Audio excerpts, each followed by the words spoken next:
The blue light from the ancient ship grew stronger, filling the asteroid field with an eerie glow.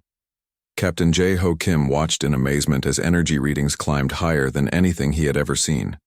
The buried vessel was not just powering up, it was coming alive. "Captain, I'm getting communication signals from the ship," Dr. Subin Park said, her voice shaking with excitement. "It's trying to talk to us." "What kind of signals?" Jae-ho asked. "Old human language patterns. Very old. Like nothing I've studied before, but definitely human." Subin worked frantically at her console. "I'm trying to translate, but the dialect is ancient." Engineer Woo Jin Lee looked up from his instruments with wide eyes. "Captain, the power output from that ship is incredible. It's generating more energy than a space station. How is that possible?" Before Jae-ho could answer, the voice of Admiral Thexmore crackled over the communication system. The Vorthak commander sounded angry and confused. "Human ship! What are you doing? That vessel was dead when we arrived." Jae-ho keyed the communication system. "We're not doing anything, Admiral. The ship is responding on its own." "Impossible. Humans don't have technology like this. Stop whatever trick you're playing or we will open fire." The threat hung in the air like poison. Jae-ho knew the Vorthak were not bluffing. They had destroyed human ships before for much smaller reasons, but he also knew they couldn't control what was happening to the ancient vessel. Suddenly, a new voice filled the bridge of the Serenity. It was speaking in an old form of Korean that Subin barely recognized, but the ship's computer was working to translate it. "Human vessels detected. Identity confirmed. Awakening protocols initiated." The voice was calm and measured, clearly artificial but with something almost human in its tone. It was the voice of a machine, but a machine that had learned to speak like a person. "This is the vessel Eternal Watcher, Guardian class, left by the First Fleet. I am the ship's intelligence, designated Hei-wan after my last captain. I have been waiting for your return." Subin gasped. "Captain, this is impossible. The ship is claiming to be from the First Fleet. But there was no First Fleet. Humans only started exploring space 300 years ago." The artificial voice continued, now speaking in modern human language as it learned from the Serenity's communications. "Accessing current human linguistic databases. Updating communication protocols. Greetings, descendants. It has been 3,247 years since I last spoke with human crews." Jae-ho felt dizzy. More than 3,000 years? But that would mean humans had been in space long before anyone thought possible. It would mean human history was not what they thought it was. "Hei-wan," he said, using the name the ship had given. "I am Captain Kim of the human research vessel Serenity. Can you explain what you mean by descendants?" "You are the children of those who left the galaxy long ago," the AI replied. "I have watched and waited while new species rose to power. They grew comfortable, thinking themselves the masters of space, but they built their empires on the ruins of ours. The implications hit everyone on the bridge like a physical blow. If this ship was telling the truth, then everything they knew about human history was wrong. Humans had not just started exploring space, they had once ruled it." "Incoming message from the Vorthak fleet," Lieutenant Minho Jung announced. "Admiral." Thexmore appeared on the main screen again, but now he looked worried instead of arrogant. "Human captain, power down that vessel immediately. It's generating energy signatures that are concerning." "I don't think we can power it down," Jae-ho replied honestly. "The ship is operating independently." "Then get your people away from it and leave the system. This is not a request." Jae-ho was about to respond when Hei-wan's voice filled the bridge again. "Additional vessels detected. Scanning. Vorthak configuration identified. These are descendants of the Coalition species." "Coalition?" Subin asked. "Those who feared human advancement and drove us from the galaxy," Hei-wan explained. "The Vorthak were among the younger species then, barely capable of interstellar flight. It is interesting to see how much they have grown in our absence." "Let me know." Ancient ship's statement sent a chill through the bridge. The AI was talking about the Vorthak like they were children who had grown up while the adults were away. "Hei-wan, you said you were left behind by the First Fleet. Where did they go?" to a place where we could rebuild and grow stronger. The plan required that some vessels remain as watchers, ready to signal when humanity returned to reclaim its birthright. Wu Jin looked at his readings and shook his head in disbelief. Captain, the ship's weapon systems are coming online. I'm reading energy signatures that I can't even classify. On the sensor display, they could see the 3 Vorthak ships moving into more aggressive positions. The alien vessels were powering up their own weapons, preparing for a fight. Human ship. Admiral Thexmore's voice was now full of threats. You have 30 seconds to begin moving away from that artifact. If you do not comply, we will consider you hostile and respond accordingly. Jeho felt trapped. The Vorthak were threatening to attack, but the ancient ship seemed to be preparing for war on its own. He had no control over either situation. Heywan, the Vorthak ships are threatening us. Can you power down your weapons? The watchers were left with specific instructions. The AI replied, protect human vessels, observe alien development, wait for the return. I have been patient for over 3 millennia, but my patience has limits. The blue glow around the ancient ship began to pulse, growing brighter with each beat like a massive heart. The asteroids around it started to crack and break away as the vessel worked to free itself from its rocky prison. Warning detected.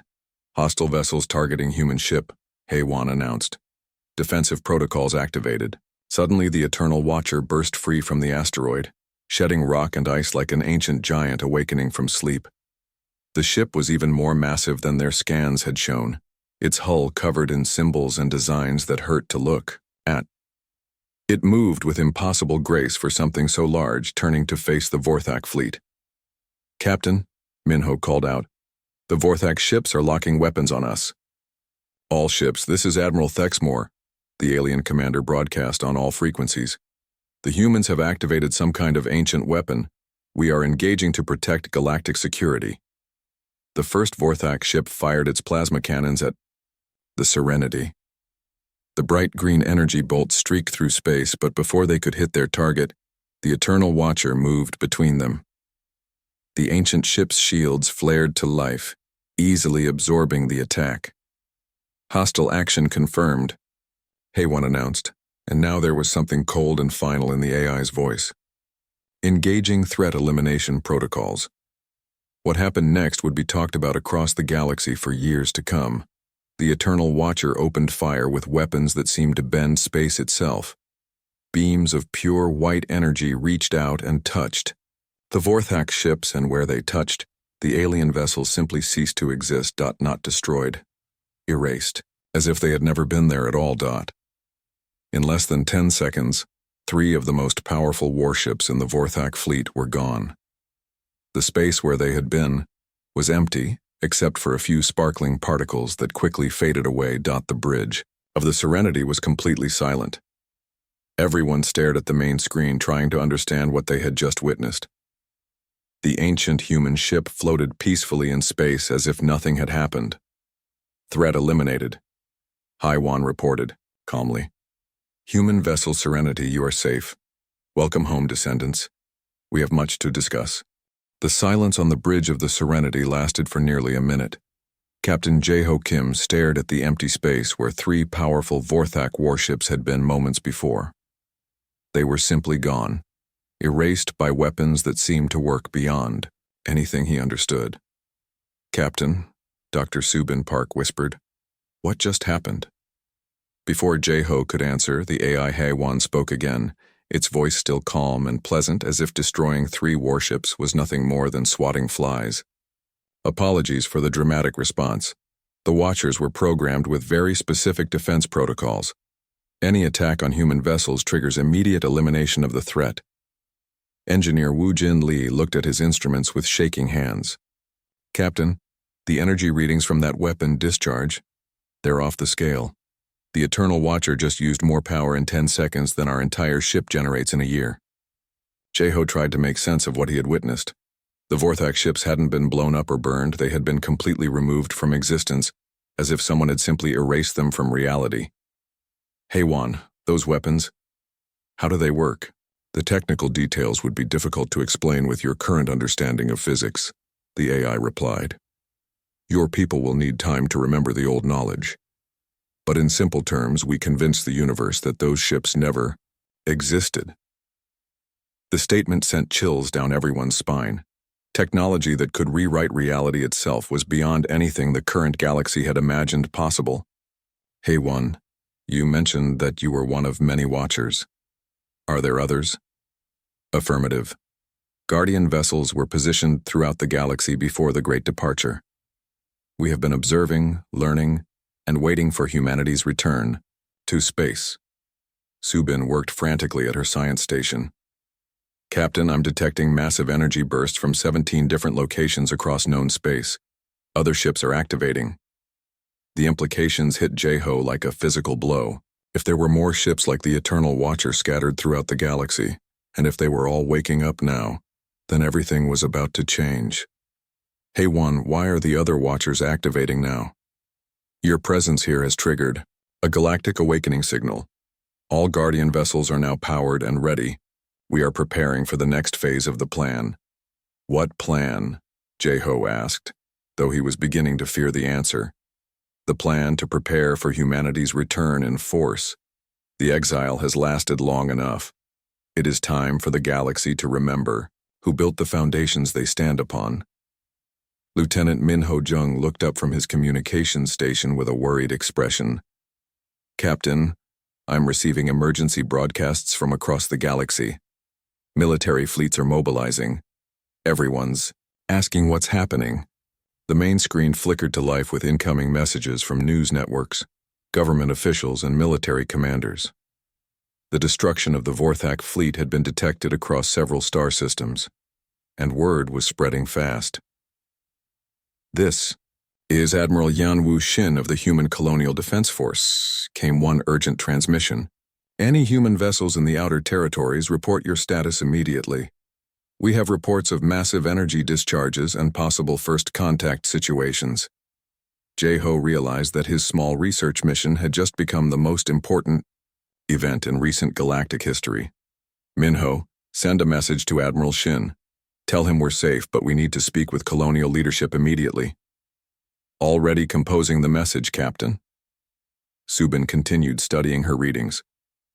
Captain, the energy signatures from the awakening ships are creating gravitational distortions. Ships across the galaxy are reporting navigation problems. The Eternal Watcher moved closer to the Serenity, its massive bulk dwarfing the smaller research vessel. Up close, they could see details of its construction that defied understanding. The hull seemed to be made of materials that shifted and flowed like liquid metal, but maintained perfect structural integrity. Human crew, I would like to invite representatives aboard the Eternal Watcher, Hei-Wan announced. There is much you need to know about your heritage, and time grows short. Time short for what? J-Ho asked. The galaxy has grown comfortable in humanity's absence. They have built their civilizations on the assumption that humans are weak and backward. The awakening of the Guardian fleet will challenge that assumption. Some will accept the new reality, others will not. J-Ho looked around his bridge at his crew. They were scientists and explorers, not soldiers or diplomats. But somehow they had become the first humans to make contact with their own lost history. Subin, Wu-Jin, you're with me. Min-Ho, maintain contact with Colonial Command and monitor all galactic communications. If anything happens to us. Understood, Captain. But sir, are you sure about this? J-Ho looked at the ancient vessel floating beside them. Whatever secrets it held could change everything humans knew about themselves and their place in the galaxy. I'm not sure about anything anymore. But we came out here to find answers about human history. I think we found more than we bargained for. The three officers took a shuttle across the short distance to the Eternal Watcher. As they approached the ancient ship, they could see airlocks opening to receive them. The technology was clearly human in origin, but far more advanced than anything in current use. Inside the ancient vessel, they found corridors that seemed to stretch forever. The walls glowed with soft light that had no visible source. The air was fresh and clean, as if the ship had been occupied yesterday instead of sitting empty for thousands of years. High-1 quote's voice guided them through the ship. Welcome aboard, the Eternal Watcher. I have prepared a briefing room where we can speak more comfortably. The briefing room was surprisingly familiar, with chairs and tables that were clearly designed for humans, but the technology embedded in every surface was like nothing they had ever seen. A holographic display activated, showing a map of the galaxy. But this wasn't the galaxy as they knew it. This map showed human space extending across most of the known star systems, with other species occupying only small territories on the edges. This is the galaxy as it was before the Great Departure, HFY explained. Humanity controlled over 60% of habitable systems. We were the dominant species, the builders, the explorers. Subin stared at the map in amazement. What happened? How did humans lose all of this? We didn't lose it. We abandoned it. The AI's voice carried a hint of sadness. The younger species grew fearful of human advancement. They formed a coalition and threatened total war unless humanity agreed to leave. Wu Jin studied the technical readouts flowing across the displays. But why? If humans were so advanced, why not just fight? Because humanity had grown beyond the need for conquest. We were exploring concepts that the younger species couldn't understand. Technologies that seemed like magic. They saw us as gods who might one day decide their fate without consulting them. The hologram shifted to show massive ships leaving the galaxy, carrying billions of humans toward unknown destinations. So they left, Jeho said. But they left watchers behind. 17 Guardian vessels, positioned at strategic points throughout the galaxy.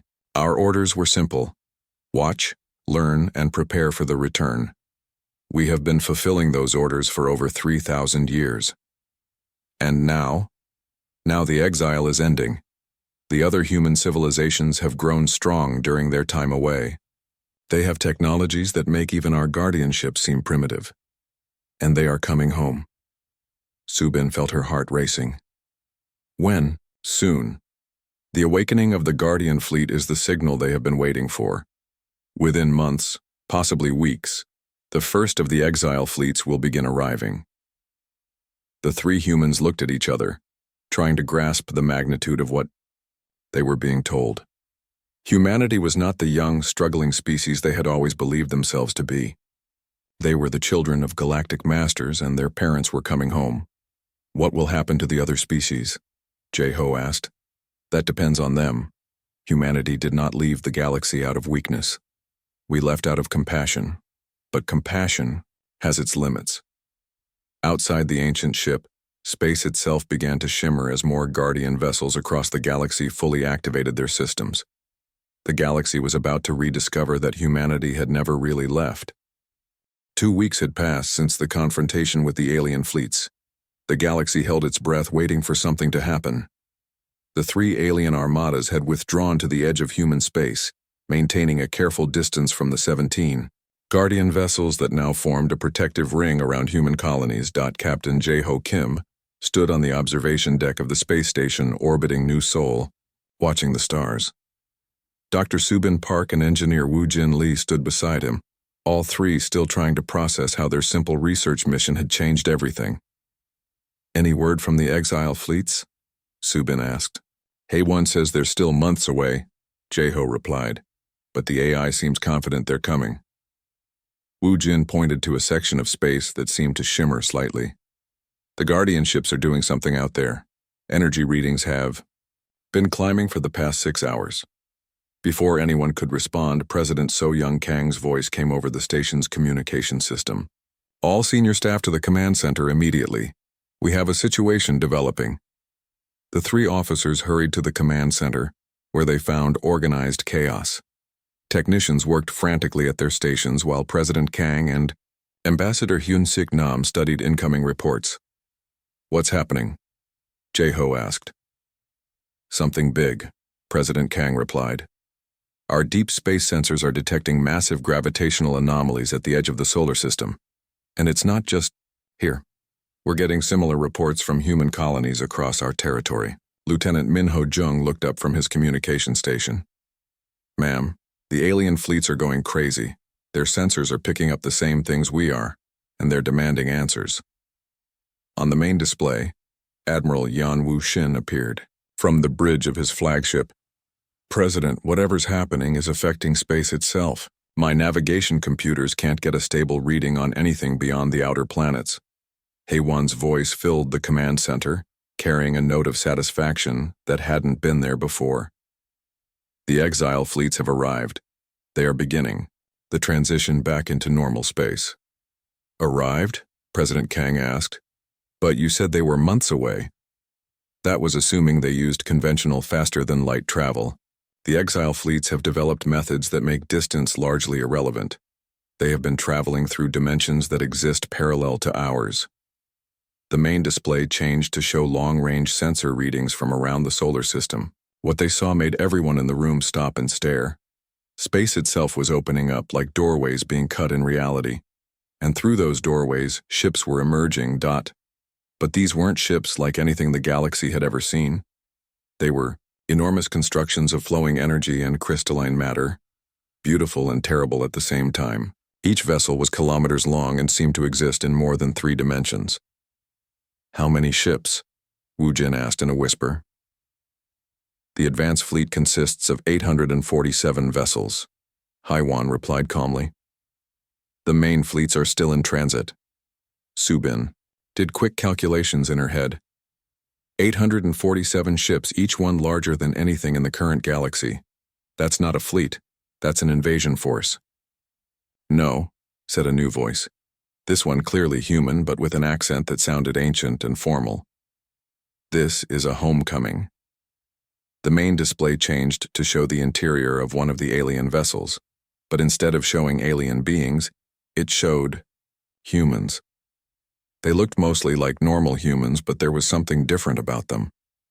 They seemed to glow with an inner light, and their eyes held depths that suggested vast knowledge and experience. The man who had spoken wore robes that seemed to be made of starlight itself.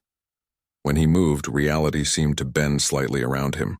"I am Fleet Admiral Tae Young Song of the 1st Exile Fleet. We have received word that our children are in danger, and we have come to see what has become of the galaxy we once called home." President Kang stepped forward, trying to maintain her composure despite the magnitude of what she was witnessing.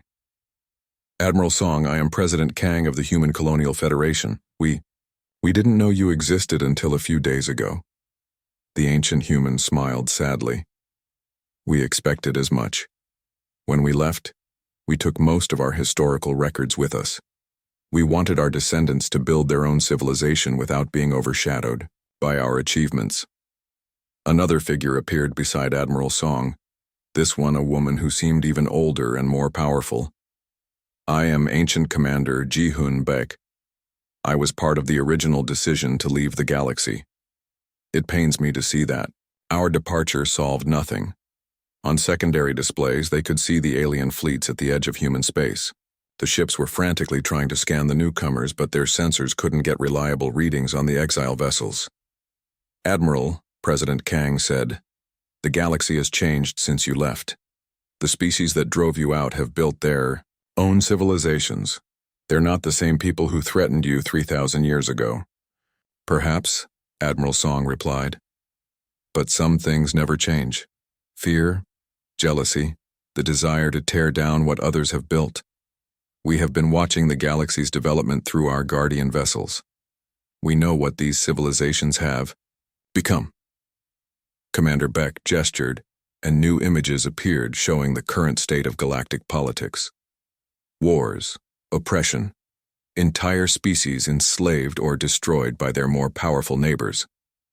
They built their empires on the ruins of ours, and then convinced themselves they were the rightful masters of space.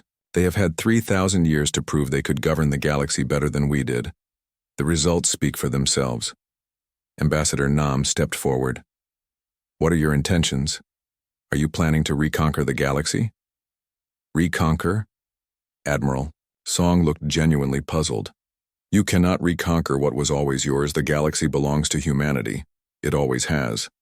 We simply allowed others to borrow it for a while." The casual way he said it sent chills through everyone in the command center. To this ancient human, the idea that other species might have legitimate claims to their territories was apparently incomprehensible. However, Commander Bayek added, we are not conquerors. We are gardeners. We will give every species the opportunity to find their proper place in the new order. And what if they refuse? Jeho asked. The two ancient humans exchanged glances. Then they will discover why we were called gods by the younger species before we chose to leave. On the communication board, urgent signals were coming in from the alien fleets. General Vextar of the Vorthak was demanding immediate talks. Chancellor Boram Yu of the Zelen Republic was requesting permission to surrender. High Commander. Zekthor of the Korthak Empire was asking for safe passage home. Admiral, President Kang said, these alien commanders want to speak with you. I'm sure they do. Very well, let us hear what they have to say. The main display split to show the three alien commanders. All of them looked terrified. General. Vextar, who had been so aggressive before, now seemed small and frightened. Ancient ones, Chancellor Yu spoke first. The Zelen Republic wishes to acknowledge your rightful place as the elder species. We request permission to remain in our current territories under your guidance. High Commander Zekthor nodded eagerly. The Korthak Empire offers full cooperation and alliance. We have always respected human achievements. General Vexitar said nothing, but his expression showed that he knew his empire's fate hung in the balance. Admiral Song studied the three alien leaders for a long moment. You wish to negotiate for your civilization's survival. That is understandable. But first you must understand what you are negotiating with. He gestured, and the space around the exile fleet began to change. The ships moved into a formation that created a perfect geometric pattern across several light-years of space. As they moved, they left trails of energy that began to connect them together. This is a small demonstration of what we learned during our exile. We have spent 3,000 years not just advancing our technology, but advancing ourselves.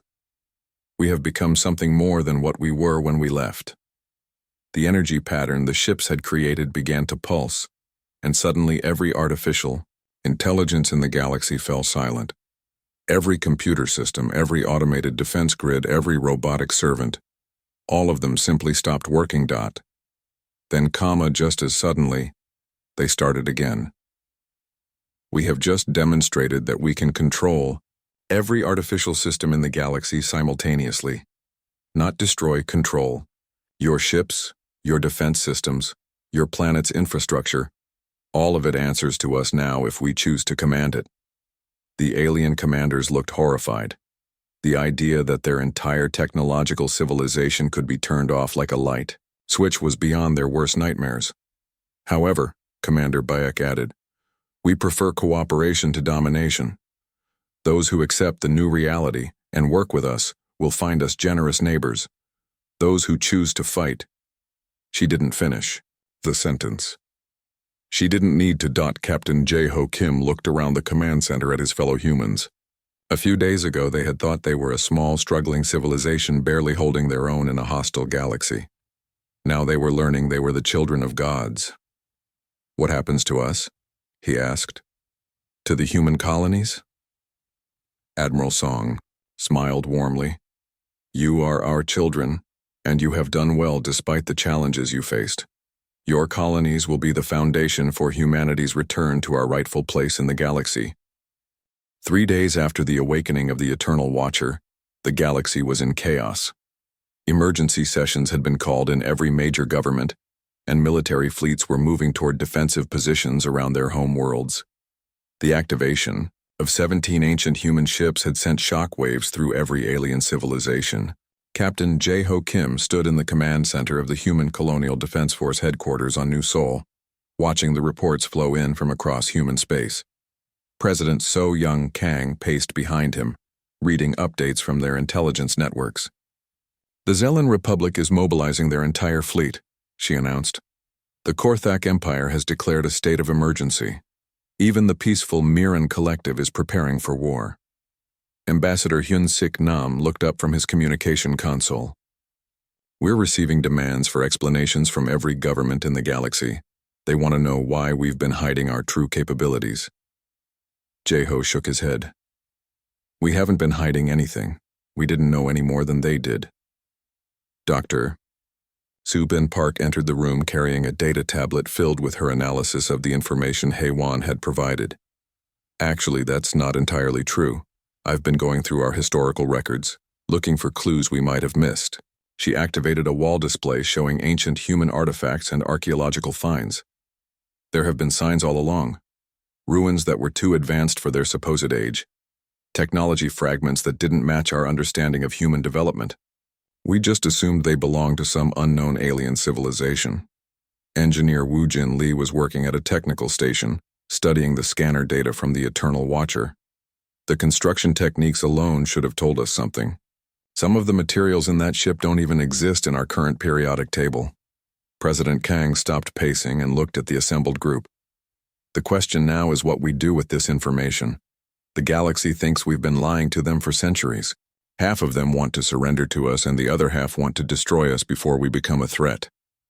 A communication alert chimed, and Ambassador Nam answered it. His face went pale as he listened to the message. Ma'am, we have a situation.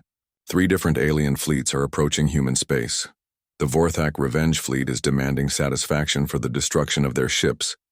The Zellan Republic wants to negotiate some kind of treaty. And the Korthak Empire is coming with what appears to be their entire military. How long do we have? Jeho asked. The fastest fleet will arrive at the edge of our territory in 18 hours. The room went quiet as everyone tried to process the implications. Human colonial space contained maybe 50 star systems with small defensive fleets. They were facing the combined military might of civilizations that controlled hundreds of worlds. What about the other Guardian ships? President Kang asked. Can they help defend us? Subin consulted her notes. According to Heywan, the Guardian, vessels were designed to watch and protect, not to fight wars. The Eternal Watcher destroyed those Vorthak ships because they directly attacked a human vessel. But these AIs won't start a galactic war unless humanity is in immediate danger of extinction. So we're on our own, Wu Jin said grimly. Not necessarily. A new voice filled the command center as Heywan's AI connected to their communication systems. I have been in contact with my fellow Guardians. We have agreed that the current situation requires more direct intervention. President Kang stepped forward. What kind of intervention? We are going to send a message to those who left the galaxy long ago. The exile fleets need to know that their children are in danger. The implications sent chills through everyone in the room. If the AI was talking about contacting the original human exodus, then they were about to make contact with civilizations that had been advancing their technology for over 3,000 years. How long would that take? Ambassador Nam asked. The message has already been sent, but the nearest exile fleet is approximately 6 months travel time away, even with their advanced propulsion systems. We don't have 6 months, Jeho pointed out. We have less than a day before the first alien fleets arrive. I am aware of the timeline problem. That is why the Guardian vessels have decided to take more active measures. On the main display, a new image appeared showing the locations of all 17 Guardian ships. They were moving, leaving their positions for the first time in millennia. The Guardians are converging on human space. We will form a defensive perimeter around your colonies until the exile fleets can arrive. President Kang looked relieved, but worried. 17 ships against 3 entire alien fleets? Even with your advanced technology? You misunderstand the situation, Heywan replied. The Guardian vessels were not built as warships. They were built as caretakers and observers. However, our defensive capabilities are considerable, and more importantly, we carry something that will make the approaching fleets reconsider their actions. What's that? Subin asked. The complete historical records of humanity's time in the galaxy, including detailed documentation of every alien civilization's true origins. The room fell silent as the implications became clear. If the Guardian ships had been watching for over 3,000 years, they would have records of everything that had happened during humanity's absence. You mean you have evidence of how these civilizations really developed, Jeho said slowly. Correct. The Vorthak Empire was built using technology salvaged from abandoned human colonies. The Korthak learned interstellar travel by reverse engineering human ships. Even the peaceful Miran Collective owes their current prosperity to human-designed agricultural systems they discovered on empty worlds. Wu Jin whistled softly. They built their entire civilizations on the foundation of what humans left behind, and then convinced themselves that they had developed it all independently, Ambassador Nam added. They rewrote their own history to remove any mention of human influence. President Kang began pacing again. So when these fleets arrive, you're going to show them the truth about their own past? If necessary. Most civilizations prefer comfortable lies to uncomfortable truths, but faced with extinction, they usually choose truth. A priority alert flashed on the communication board. Lieutenant Min Ho Jung, who had been monitoring galactic communications from the Serenity, appeared on screen. Captain Kim, President Kang, we're receiving a priority transmission from the approaching fleets. They want to establish communication before they reach our territory. Put it through, President Kang ordered. The main screen split into 3 sections, showing the commanders of the approaching alien fleets. Admiral Thexmore's replacement, General Vextar of the Vorthak, looked angry and aggressive. Chancellor Boram Yu of the Zelen Republic appeared nervous but determined. High Commander Zekthor of the Korthak Empire seemed curious more than hostile. General Vextar spoke first, his voice full of rage. Humans, you will surrender the weapon that destroyed our ships, or we will take it by force. Chancellor Yu held up a hand for peace. General, please. We are here to negotiate, not to threaten. Humanity, the Zelen Republic wishes to discuss the new situation that has developed. We believe there may have been misunderstandings about your true capabilities. High Commander Zekthor leaned forward with interest. I am more curious about these ancient ships. Our scientists have analyzed the energy signatures from the incident. The technology is remarkable. We would very much like to understand how it works. President Kang took a deep breath. Commanders, I want to be completely honest with you. 3 days ago, we knew as little about these ancient ships as you do. We are learning about our own history at the same time you are.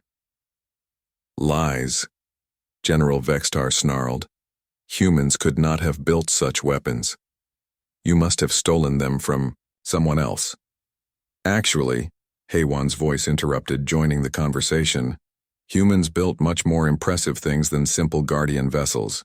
Would you like to see the historical records? The 3 alien commanders looked confused and alarmed as the AI's voice came through their communication systems. I am the intelligence of the guardian vessel Eternal Watcher. I have been observing galactic development for 3,247 years. I have complete records of how each of your civilizations developed. Would you like me to share them? High Commander Zekthor's eyes went wide. You've been watching us for 3,000 years? Watching, learning, and preparing detailed reports for when humanity returns. The reports make for very interesting reading. The threat was clear, even though it was delivered in a polite tone. The AI was essentially telling the alien commanders that it knew all their secrets. Chancellor Yu spoke carefully. What exactly are you proposing? Simple. Return to your home territories and wait. Soon, representatives of the true human civilization will arrive to discuss the future of the galaxy. They will be much better equipped to handle negotiations than these colonies. And if we refuse? General Vextar demanded. Then I will begin broadcasting the complete historical records on all galactic communication frequencies. Every species in the galaxy will learn the truth about their origins. Some of your own people might be very surprised by what they discover. The communication fell silent as the 3 alien commanders considered their options. Captain Jae-ho Kim stood on the bridge of the research ship Serenity, watching the asteroid field slowly rotate before them. The rocks floated in space like sleeping giants, each one hiding secrets that might be millions of years old. His crew had been searching this area for 3 weeks, looking for anything that could help them understand how humans first came to space. Captain, I'm getting some strange readings from Sector 7, called out Dr. Subin Park from her science station. She was the ship's head scientist, and she had been studying old human history for most of her life. Her fingers moved quickly over the controls as she tried to make sense of what she was seeing. J-Ho walked over to look at her screen. The numbers and graphs meant nothing to him, but the excited look on Subin's face told him everything he needed to know. "What kind of strange?" he asked. "Metal signatures that don't match any of the asteroids. And the shape?" "Captain, there's something big buried in that rock cluster. Something that was built, not formed naturally." Engineer Woo Jin Lee looked up from his repair work near the back of the bridge. He was young, maybe 25 years old, but he knew more about ship systems than men twice his age. Could be an old mining station. Humans used to dig deep into asteroids for rare metals. Subin shook her head. "The metal is too old, much too old. This signature looks like it's been there for thousands of years, maybe longer."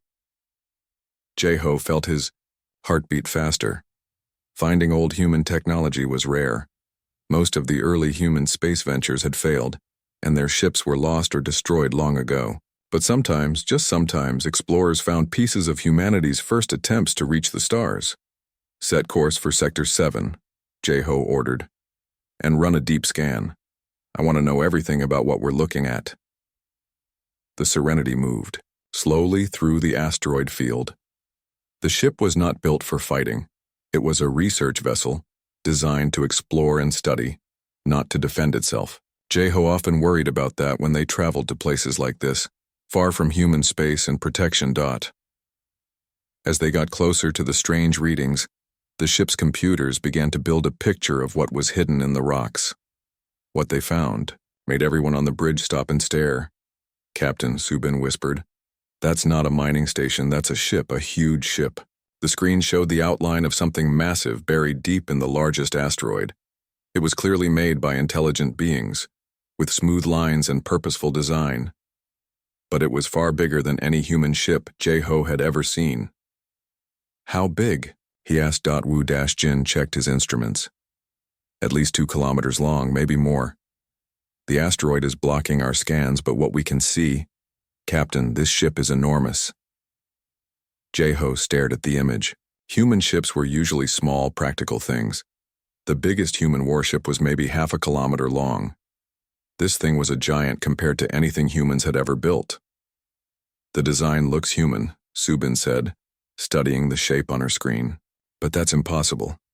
Humans have only been in space for about 300 years. This ship has been here much longer than that." Before J-Ho could respond, the ship's alarm system began to beep. Lieutenant Min-Ho Jung, who was working at the communication station, looked up with worry on his face. "Captain, we have company. 3 ships approaching from the outer edge of the system. They're big and they're not answering our signals." J-Ho felt his stomach tighten.